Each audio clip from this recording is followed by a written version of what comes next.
ત્રીજા વિશ્વયુદ્ધના ભણકારા દર વખતે વાગે છે. સામાન્ય લોકોએ આપણે એક્સ્ટ્રીમમાં એક્સ્ટ્રીમ જે ભૂતકાળમાં જોયું છે વર્લ્ડ વોર II, એટલે આપણને દરેક યુદ્ધ વખતે એવું લાગે કે બીજા વિશ્વયુદ્ધ પછી ત્રીજાની શરૂઆતના ભણકારા. આપણે યુક્રેન વોરમાં પણ આવું કહેતા હતા, ઇઝરાયલ પેલેસ્ટાઇન ગાઝા પટ્ટીના યુદ્ધ વખતે પણ આવું કહેતા હતા, અને અત્યારે પણ એવું જ કહી રહ્યા છીએ. પરંતુ ત્રીજા વિશ્વયુદ્ધ માટેના જરૂરી કોઈ પણ પરિબળો કે સમીકરણો હજુ સુધી ગ્લોબલ પોલિટિક્સને જોતા દેખાતા નથી.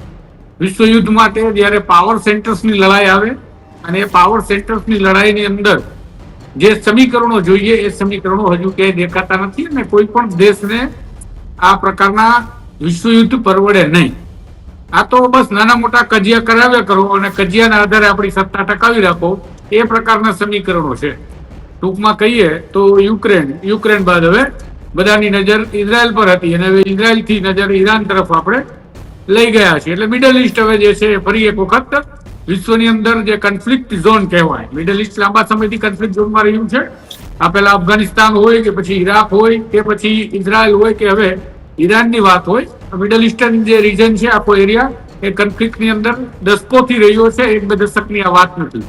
એટલે ત્રીજા વિશ્વયુદ્ધની કોઈ પણ શક્યતાઓ કે સંભાવનાઓ હાલ છે તેવું કહી ન શકાય કોઈ પણ સંજોગે.